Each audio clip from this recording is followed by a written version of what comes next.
তারেক রহমান আজকে রাজনৈতিকভাবে একটা মস্ত বড় ভুল করেছেন। শেখ হাসিনা আমাকে রিমান্ডে নিয়েছিল, আমি সব কিছু পড়াশোনা ক্যারিয়ার বাদ দিয়ে শেখ হাসিনাকে বাংলাদেশ থেকে খেদাইছি। তারেক রহমান, আপনি মস্ত বড় ভুল করেছেন, এর জন্য আপনার কাফফারা দিতে হবে, এমন কাফফারা দিতে হবে যে কাফফারা আপনি কতক্ষণ এক্সপেক্ট করেন না। আপনি আমার পার্সোনাল রক্ত ঝরাইছেন, আপনি আমার বয়সে বড় হবেন, ছোট ভাইয়ের রক্তের প্রতিশোধ নিবে।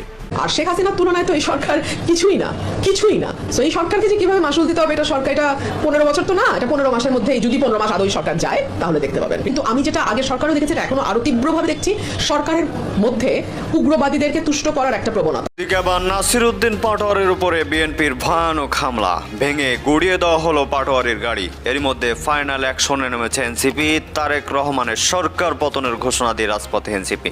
শেখ হাসিনার থেকেও ভয়ানক পতন হবে বিএনপি সরকারের, ঘোষণা দিলেন নাহিদ ইসলাম। আগে শুক্রবার রাতে ঢাকা ফেরার পথে জৈন্তাপুর উপজেলার গাড়িবহরে হামলার অভিযোগ এনে সংবাদ সম্মেলন করেন দলটির মুখ্য সংগঠক নাসিরউদ্দিন পাটোয়ারি। নিজের ভেরিফাইড ফেসবুক পেজে দেওয়া এক স্ট্যাটাসে নাসিরউদ্দিন পাটোয়ারি উল্লেখ করেন, জৈন্তাপুরে জুলাই পদযাত্রা শেষে ফেরার পথে তার গাড়িবহরে হামলা চালানো হয়। হামলাকারীরা একটি মাইক্রোবাসের কাঁচ ভাঙচুর করে। ভাঙা কাঁচে নাসিরউদ্দিন পাটোয়ারি ও তার সঙ্গে থাকা আরও একজন আহত হন। তবে হামলার অভিযোগ নাকচ করে জৈন্তাপুর থানার ভারপ্রাপ্ত কর্মকর্তা মাহবুবুল আলম মোল্লা বলেন, হামলার অভিযোগ সম্পূর্ণ ভিত্তিহীন। গলায় বিঁধে যাওয়ার আগেই কাটাকে তুলে ফেলতে হবে। বিঁধে যদি যায় তাহলে অনেক ক্ষতি হয়, অনেক কষ্ট হয়। বিগত 16 বছর যে কষ্টটা আমাদের হয়েছে। বিরোধীদের উপর যেখানেই হামলা হবে সেখানে প্রতিরোধ গড়ে তোলার হুঁশিয়ারি দিয়েছেন জামায়াত ইসলামীর আমির ডক্টর শফিকুর রহমান।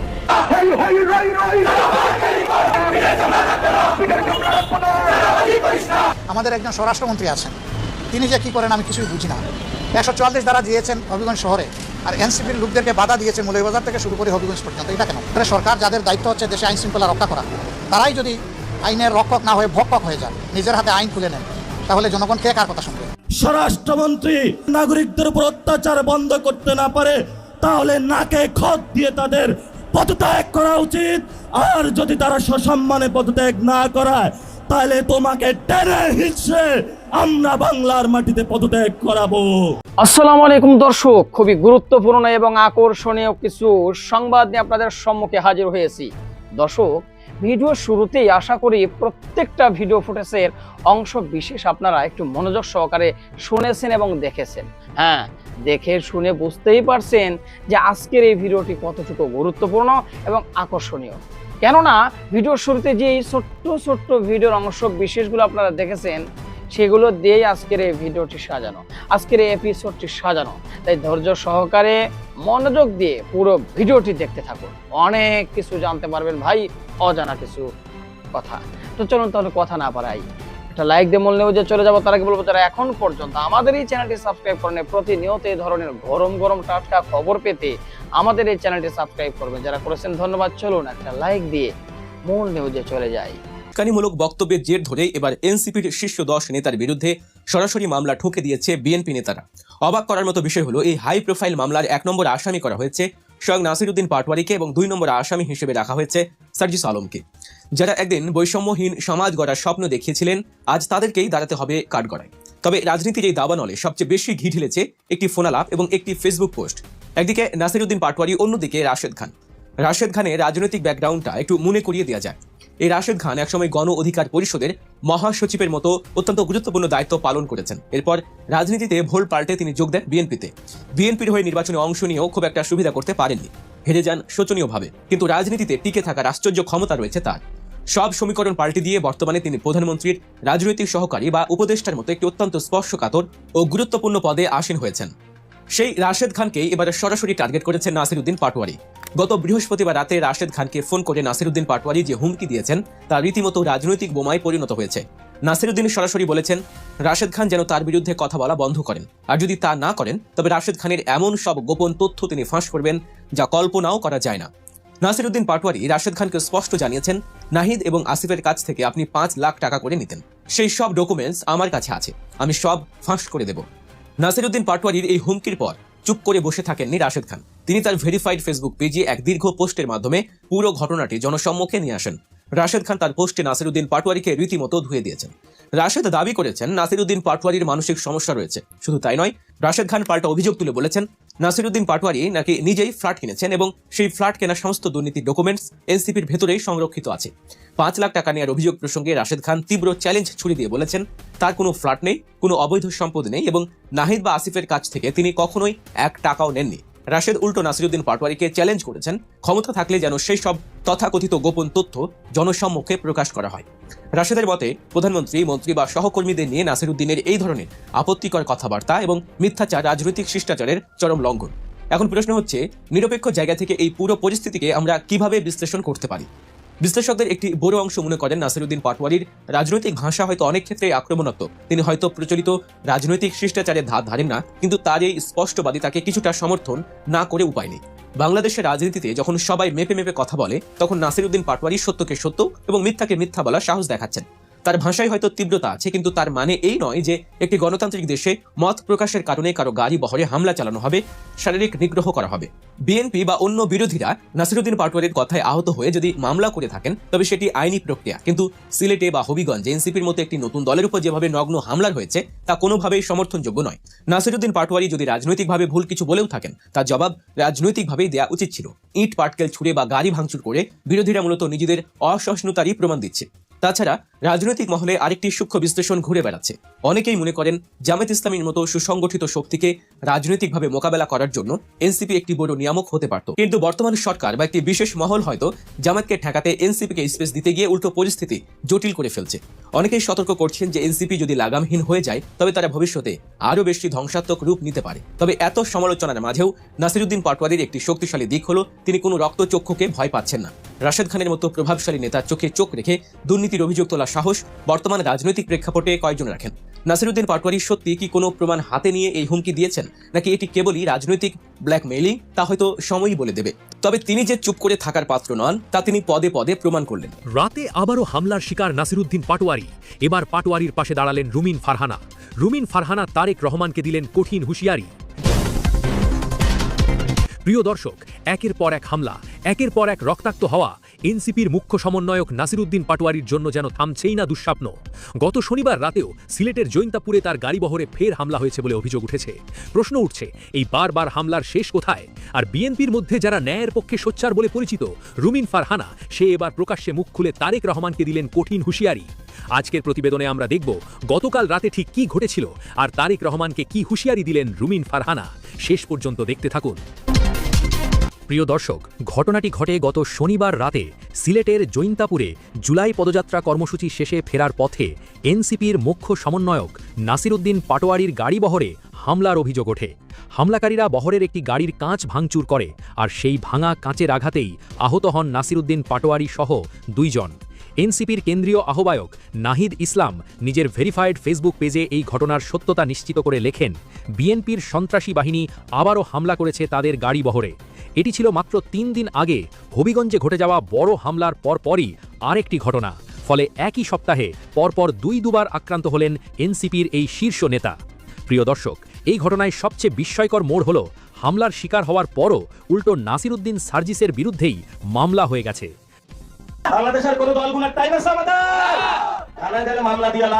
বৃহস্পতিবার রাতে হবিগঞ্জ সদর মডেল থানায় জেলা ছাত্রদলের যুগ্ম সাধারণ সম্পাদক ইকবাল হোসেন রূপন বাদী হয়ে নাসিরুদ্দিন পাটোয়ারি, সার্জিস আলম সহ 10 জনের নাম উল্লেখ করে মোট 50 জনের বিরুদ্ধে মামলা করেন।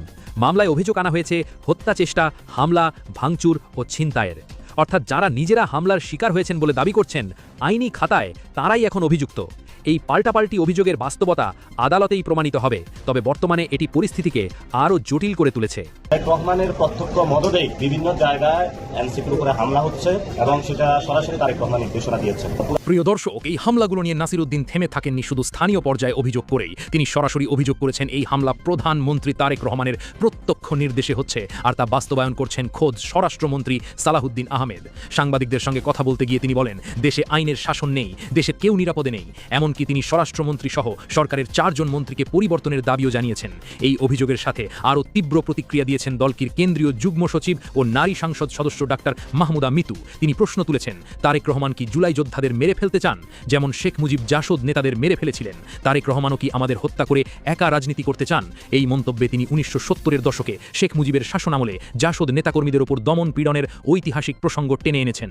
বাংলাদেশের রাজনৈতিক ইতিহাসে সেই সময়টি ছিল রাজনৈতিক প্রতিপক্ষ দমনের একটি কালো অধ্যায় হিসেবে পরিচিত।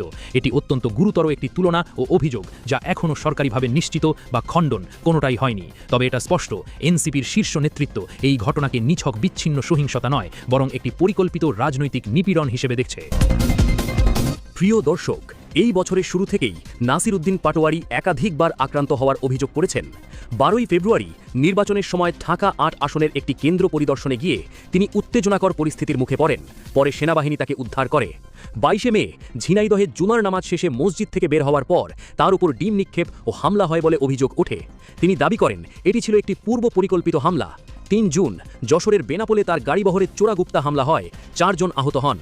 তারপর 28শে জুলাই হবিগঞ্জে বড় আকারের হামলা, যেখানে অন্তত 15 জন আহত হন, একজনের চোখ নষ্ট হয়ে যায়, আর সার্জিস আলম প্রায় 1 ঘন্টা একটি ব্যাংক ভবনে অবরুদ্ধ থাকেন। আর সবশেষ 31শে জুলাই রাতে সিলেটের জৈন্তাপুরে আবারও হামলা। অর্থাৎ মাত্র 6 মাসের মধ্যে অন্তত 5 বার আক্রান্ত হওয়ার অভিযোগ করেছেন এই এনসিপি নেতা।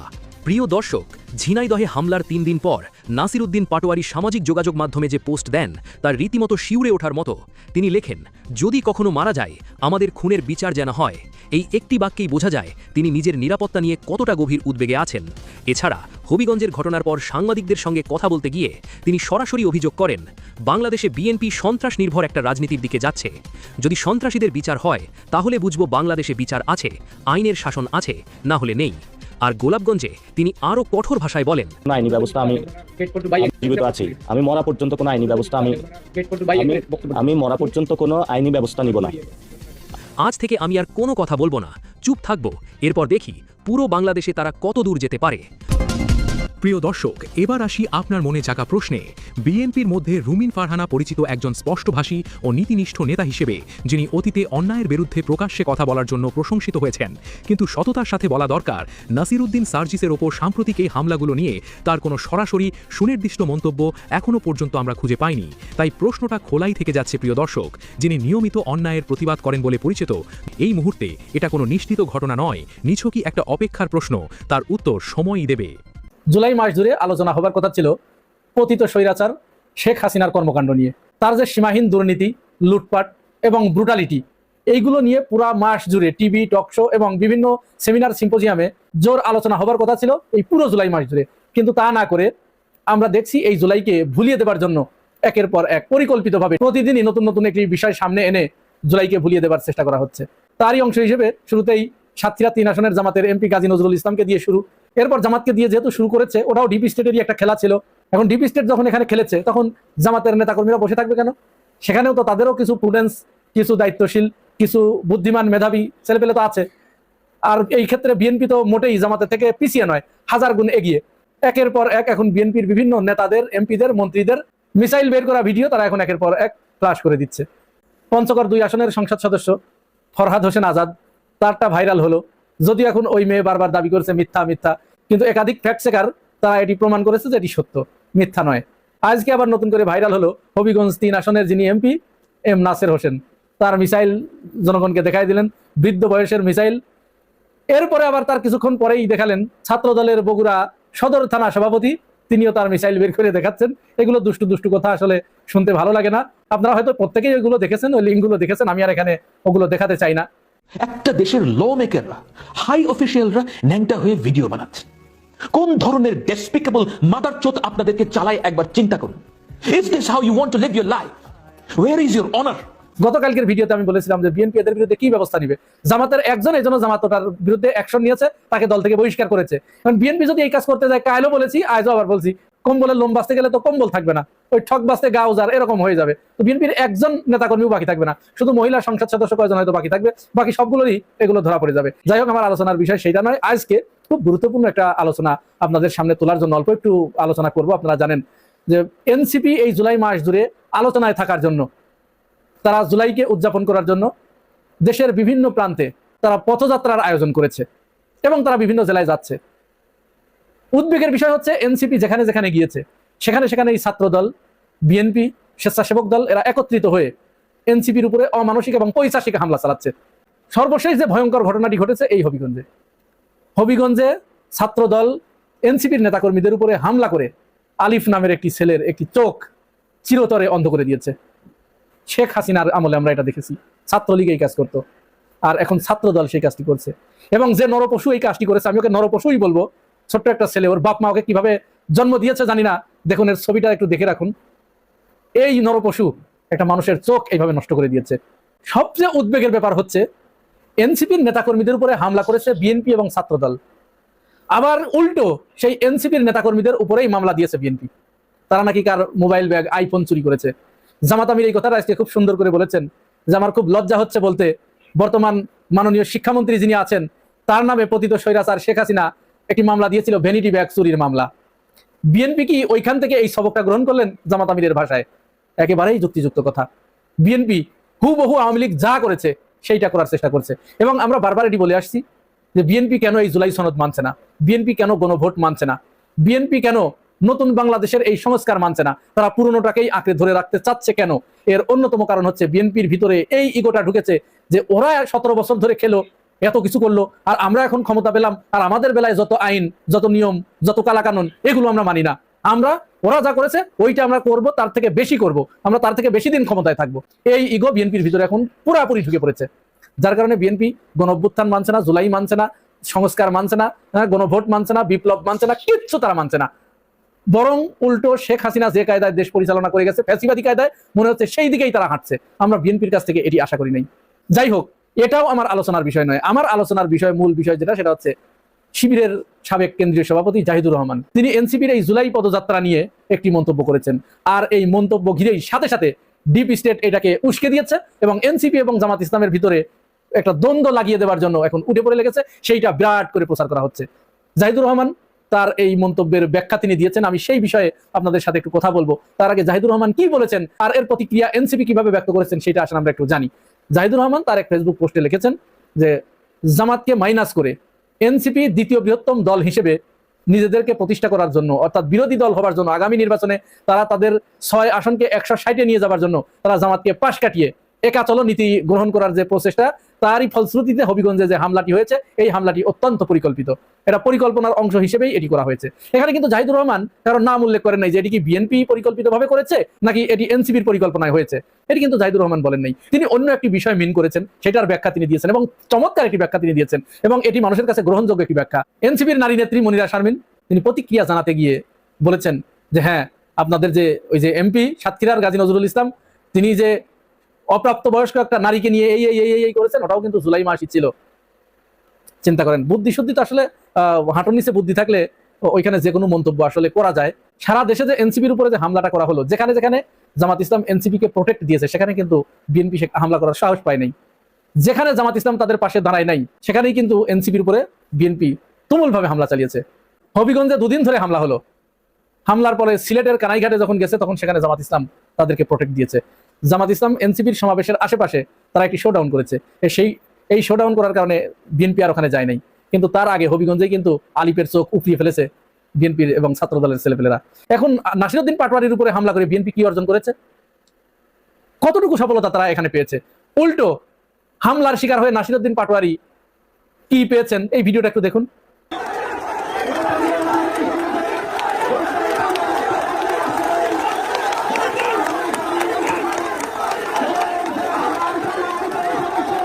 নাসিরউদ্দিন পাটোয়ারি যেখানে যাচ্ছে সেখানে এরকম জনগণ পাটোয়ারি পাটোয়ারি বলে স্লোগানে উচ্চকিত হচ্ছে। আমার মনে হয় ছাত্র দলের কেন্দ্রীয় সভাপতি বা যে কেউ কোনো জায়গায় জাগতো, এই পরিস্থিতির জন্য কারা দায়ী? ঘটিয়ে এনসিপি নেতাদের পাশে দাঁড়ালেন আমিরে জামাত এবং আমিরে জামাতের জোরালো ভূমিকায় সরকারকে কঠিন বার্তা। দর্শক, জামাতের মধ্যে কেউ কেউ মনে করেন যে বিএনপি সন্ত্রাসীরা, ছাত্রদল সন্ত্রাসীরা এনসিপি নেতাদের উপর যে হামলা করছে এটা পূর্ব পরিকল্পিত, কেউ বলছেন সুপরিকল্পিত। বিশেষ করে শিবিরের সাবেক সভাপতি জাহিদুল ইসলাম এই কথা বলেছিলেন। এটা নিয়ে তোলপাড় সৃষ্টি হয়েছিল, যদিও তার বক্তব্য সম্ভবত তিনি প্রত্যাহার করেছেন, কারণ তার বক্তব্য আমি আর খুঁজে পাইনি। তিনি ডিলেট দিয়েছেন, সম্ভবত ডিলেট দেওয়া মিন্স প্রত্যাহার করা। তবে জামাতের অনেকেই এটা বিশ্বাস করেন। কোনো অ্যাক্টিভিস্ট এখনো লেখালেখি করছেন যে না, জাহিদুল ইসলাম যা বলেছিলেন ঠিকই বলেছিলেন। কিন্তু একটা সহজ বিষয় দেখেন, সেই চোখ হারানো আলিফকে দেখতে গিয়েছেন বিরোধী দলীয় নেতা ডাক্তার শফিকুর রহমান এবং সেখানে যে নানান কথা বলেছেন সাংবাদিকদের সাথে। পুরো হবিগঞ্জের ঘটনা, মৌলভীবাজার সিলেটের ঘটনার তুলে ধরে তার তীব্র নিন্দা প্রতিবাদ জানিয়েছে এবং সরকারের এই আচরণকে পুরনো দিনের আওয়ামী আচরণের পুনরাবৃত্তি হিসেবে চিহ্নিত করে কঠিন বার্তা দিয়েছেন। এখন এনসিপি বিএনপি যে ম্যাচ, এটা যদি পুরো পরিকল্পিত বা ফিক্সিং হতো, তাহলে আমিরে জামাত এভাবে অকপটে এনসিপির পাশে কি দাঁড়াতেন? বরং আমিরে জামাত ব্যস্ত মানুষ, তিনি সর্বোচ্চ এখন পর্যন্ত যেহেতু অন দি পেপার জোট আছে, জামাতের একজন তৃতীয় সারির নেতাকে হসপিটালে দেখতে পাঠাতে পারতেন, অথবা খোঁজ খবর নিতে পারতেন, অথবা ফোন দিয়ে খোঁজ নিতে পারতেন। কিন্তু তিনি নিজে দেখতে গেলেন হসপিটালে এবং এই ঘটনার একদম খোলামেলা প্রতিবাদ জানালেন।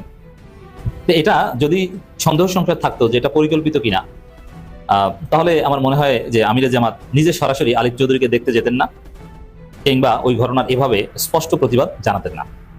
তো এটা এই জামাতের মধ্যে যারা এই ভুল ধারণাটা করে, তাদের জল্পনা কল্পনার অবসান আমি মনে করি আমিরে জামাতের এই বক্তব্যের মধ্য দিয়ে এবং আলিফ চৌধুরীকে দেখতে যাওয়ার মধ্য দিয়ে হয়েছে। আমি আসছি আমিরে জামাত কি বলেছেন ডিটেলস বিশ্লেষণ সব। তবে একটা কথা আগেই বলিনি, বিএনপির সাথে পরিকল্পিতভাবে কোনো একটা কিছু ঘটানো বা যোগসাজশ বা কারো এজেন্ট হয়ে কাজ করা বা পর্দার অন্তরালে বিএনপির সাথে যোগাযোগ থাকা, এটা এনসিপির কারো কারো আছে কিংবা থাকতে পারে। এটা আওয়ামী লীগ আমলে জামাতেরও কারো কারো আওয়ামী লীগের সাথে যোগাযোগ ছিল, কেউ উমরা করতে গেছে এবং গোপনে 2-4টা মিটিং হয়েছে, এরকম ঘটনা ঘটে। It's part of politics. অতএব এনসিপির কাউকে কাউকে আপনি সন্দেহের চোখে দেখতে পারেন, কিন্তু ওভারঅল ঘটনা পরিকল্পিত বলার সুযোগ নেই। কেউ কেউ হয়তো বা পরিকল্পিত কিছু ঘটানোর চেষ্টা বা এরকম ব্যক্তিগত অর্জন বা এরকম কোনো সংস্থার হয়ে কাজ করা, এরকম কেউ কেউ থাকতে পারেন, কিন্তু কালেকটিভলি অ্যাজ এ হোল এই ঘটনা সেরকম না। যদি এটা জোরালোভাবে জামাতের কাছে তথ্য থাকতো, তাহলে আমিরে জামাত এইভাবে দেখতে যেতেন না। সন্ত্রাসীদের হামলায় চোখের দৃষ্টিশক্তি হারানো কিশোর আলিফ চৌধুরীকে দেখতে হাসপাতালে মাননীয় বিরোধী দলীয় নেতা। তার তো অনেক কাজ, ইটস ভেরি সেন্সিটিভ। এটা নিয়ে জামাতের প্রতিবাদ করবে এবং এটা নিয়ে বিএনপিকে ভোগাতে চায় জামাত, পুরো জাতিকে জানাতে চায় যে বিএনপি সন্ত্রাসীরা আবার সে চোখ হারানোর, চোখ তুলে নেওয়া, চোখ উপড়ে ফেলা, চোখ গলিয়ে দেওয়ার সন্ত্রাস শুরু করেছে। এটা কোনো ফিক্সিং ম্যাচ নয়। 2024 পরবর্তী বাংলাদেশ, তবে আমি বারবার বলি যে এরকম একটা স্কুল অফ থট আছে, কিন্তু কনক্লুশনে যাওয়ার কোনো সুযোগ অ্যাটলিস্ট নয়, এবং আমিরে জামাতের কাছে এরকম কিছু মনে হয়নি বলেই তিনি গিয়েছেন। 2024 পরবর্তী বাংলাদেশে আমরা আর কোনো সন্ত্রাসী কর্মকাণ্ড কিংবা ফেসিবাদের ছায়া দেখতে চাই না। তাহলে হবিগঞ্জে মৌলভীবাজারে বিএনপি সন্ত্রাসীরা যেটা করেছে, এটা সন্ত্রাসী কাজ, ফেসিবাদী কাজ, এটা কোনো সুপরিকল্পিত কোনো কাজ নয়। হবিগঞ্জে জাতীয় নাগরিক পার্টির জুলাই পদযাত্রা কর্মসূচি শেষে ছাত্রদল সন্ত্রাসীদের হামলায় গুরুতর আহত হয়ে এক চোখের দৃষ্টিশক্তি হারানো কিশোর আলিফ চৌধুরীকে দেখতে জাতীয় চক্ষু বিজ্ঞান ইনস্টিটিউট হাসপাতালে যান জাতীয় সংসদের মাননীয় বিরোধী দলের নেতা ও বাংলাদেশ জামাত ইসলামীর সম্মানিত আমির ডাক্তার শফিকুর রহমান এমপি। এ সময় তিনি আলিফের শারীরিক অবস্থার খোঁজ খবর নেন এবং চিকিৎসকদের সঙ্গে কথা বলে তার চিকিৎসার অগ্রগতি সম্পর্কে অবহিত করেন। তিনি আলিফ ও তার পরিবারের সদস্যদের প্রতি গভীর সমবেদনা ও সহমর্মিতা প্রকাশ করেন এবং তার দ্রুত সুস্থতা কামনা করে মহান আল্লাহর কাছে দোয়া করেন। আলিফের পাশে দাঁড়িয়ে আমিরে জামাত দোয়া করেছে। এই দোয়ার মধ্যে একটা চমৎকার দৃশ্য আমরা দেখতে পেলাম। হসপিটালের আগে স্টাফ, সম্ভবত নার্স, একদম চুল খোলা, চুল মেলা, তিনি ওই রুমের মধ্যে ছিলেন। আমিরে জামাত হয়তো ব্রিফ করছিলেন যে সেলের এই সমস্যা সেই সমস্যা। তারপরে আমিরে জামাত যখন মোনাজাত ধরলেন, ওই নার্স মাথায় কাপড় দিয়ে তিনিও মোনাজাতে শরীক হলেন। এটা হচ্ছে আমিরে জামাতের একটা প্রভাব, ইসলামপন্থার একটা প্রভাব, যে ইসলামপন্থীদের দেখলে বা তারা কাছে আসলে, তাদের সংস্পর্শে যারা হিজাব পরে না, তারাও মাথায় কাপড় দিয়ে মোনাজাতে শরীক হয়। দর্শক, ইটস অ্যান অ্যাচিভমেন্ট। আলিফ চৌধুরী ছাত্রশক্তির নবীগঞ্জ উপজেলা শাখার সাংগঠনিক এবং হোমল্যান্ড স্কুল অ্যান্ড কলেজে উচ্চ মাধ্যমিক 2য় বর্ষের সংগঠক এবং শিক্ষার্থী। গত মঙ্গলবার হামলায় গুরুতর আহত হওয়ার পর বুধবার তাকে উন্নত চিকিৎসার জন্য ঢাকায় আনা হয়। বৃহস্পতিবার সকালে তার বাঁ চোখে অস্ত্রোপচার করা হলেও গুরুতর আঘাতের কারণে চিকিৎসকরা শেষ পর্যন্ত তার বাম চোখের দৃষ্টিশক্তি রক্ষা করতে সক্ষম হননি। বর্তমানে তিনি জাতীয় চক্ষু বিজ্ঞান ইনস্টিটিউট হাসপাতালে চিকিৎসাধীন রয়েছে। এক 2.5 জুলাই যোদ্ধা, চোখ হারিয়ে বিএনপি রাষ্ট্র পরিচালনা করবে, এত সহজ নয়। হাসপাতাল পরিদর্শন শেষে সাংবাদিকদের সঙ্গে কথা বলতে গিয়ে জাতীয় সংসদের মাননীয় বিরোধী দলের নেতা ডাক্তার শফিকুর রহমান এমপি বলেন, হবিগঞ্জ এনসিপি জুলাই পদযাত্রাকে কেন্দ্র করে সংঘটিত হামলা কারণে তিনি পুনরায় তীব্র নিন্দা ও প্রতিবাদ উদ্বেগ প্রকাশ করেছেন। তিনি বলেন, যারা এই নৃশংস হামলার সঙ্গে জড়িত তাদের অবিলম্বে আইনের আওতায় এনে দৃষ্টান্তমূলক শাস্তি নিশ্চিত করতে হবে। তাহলে সুপরিকল্পিত ঘটনা হলে কি এইসব কথা বলতেন? না। তিনি বলেন, 2024 পরবর্তী বাংলাদেশে আমরা আর কোনো সন্ত্রাসী কর্মকাণ্ড কিংবা ফেসিবাদের ছায়া দেখতে চাই না। জনগণের রক্ত আত্মত্যাগের মধ্য দিয়ে যে ফেসিবাদ বিদায় হয়েছে, সেই ফেসিবাদের পুনরাবৃত্তি এদেশের মানুষ কখনো মেনে নেবে না, বরদাস্ত করবে না। বরং এই ঘটনার বিরুদ্ধে আমিরে জামাত কঠিন বার্তা দিলেন যে আমরা একসাথে প্রয়োজনে লড়াই করব। আর বাস্তবে এটাই, যে এনসিপি জামাতকে একসাথে লড়াই করতে হবে, নইলে জোট এক পর্যায়ে থাকবে না। সাময়িক বিরতি বা মান অভিমান, ইটস পার্ট অফ, এটা সংসারও হয়, স্বামী স্ত্রীর মধ্যেও হয়। অতএব এনসিপি জামাতের মধ্যে নানান বিষয়ে একতলাপ হবে, কিন্তু এক না থাকলে, যদি এনসিপি বিএনপির কথায় জামাত জোট থেকে একটু আলাদা হওয়ার চেষ্টা করে বা জামাত যদি তাদেরকে দূরে সরিয়ে দেয়, বিএনপি চোখ বুঝে 3 মেয়াদে ক্ষমতায় থাকবে, এটা কেউ ঠেকাতে পারবে না। যদি এক থাকলেও 3 মেয়াদে ক্ষমতায় থাকার সম্ভাবনা আছে যদি জামাত নিজেদেরকে সংস্কার করতে না পারে। তিনি অভিযোগ করেন হামলা শিকার ব্যক্তিরা বিচার চাইতে গিয়ে মামলা দায়ের করতে গিয়ে নানান প্রতিবন্ধকের সম্মুখীন হয়েছেন। বহু চেষ্টা তদবিরের পর মামলা গ্রহণ করা হয়েছে বলে উল্লেখ করে তিনি বলেন, সরকারের দায়িত্ব আইনের শাসন নিশ্চিত করা, কিন্তু যদি ভুক্তভোগীদের ন্যায় বিচার পেতেই সংগ্রাম করতে হয় তাহলে জনগণের মধ্যে আইনের প্রতি আস্থা কিভাবে তৈরি হবে। এখানে একটা শব্দ, বহু চেষ্টা তদবিরের পর, তদবির মানে কি, এই শব্দটা আমি মনে করি যে ঠিক হয়নি বলে ফেলেছেন বলে। এখানে তদবির না, বহু চেষ্টার পর, সংগ্রামের পর। তদবির জিনিসটা ভিন্ন অর্থ বহন করে। সরকারের ভূমিকা সমালোচনা করেন আমিরে জামাত। সাম্প্রতিক সরকার একজন মন্ত্রী দুর্নীতি ও প্রশাসনিক পরিস্থিতি নিয়ে দেওয়া মন্তব্যের প্রসঙ্গ উল্লেখ করে মির্জা ফখরুলের যে সরল স্বীকারোক্তি, এটা আমিরে জামাত ক্যাপিটালাইজ করছেন। আইন শৃঙ্খলা পরিস্থিতিতে ওই যে 144 ধারা জারি করা হয়েছে এবং বিভিন্ন জায়গায় বাধা দেওয়া হয়েছে, এরও সমালোচনা করেন। এক কথা যদি বলি, সামগ্রিকভাবে হবিগঞ্জের ঘটনা, সিলেটের ঘটনায় আমিরে জামাত কোনো সন্দেহ সংশয় দেখছেন না, কোনো কনস্পাইরেসি দেখছেন না। এটা সুনির্দিষ্টভাবে বিএনপি ছাত্র দলের সন্ত্রাস, এভাবেই জামাতকে রিড করতে হবে। দর্শক, আশা করি পুরো ভিডিওটি দেখেছেন। এবার অবশ্যই আপনাদের মূল্যবান মতামত জানাবেন, পারলে ভিডিওটি শেয়ার করে সবাই দেখার সুযোগ করে দিবেন।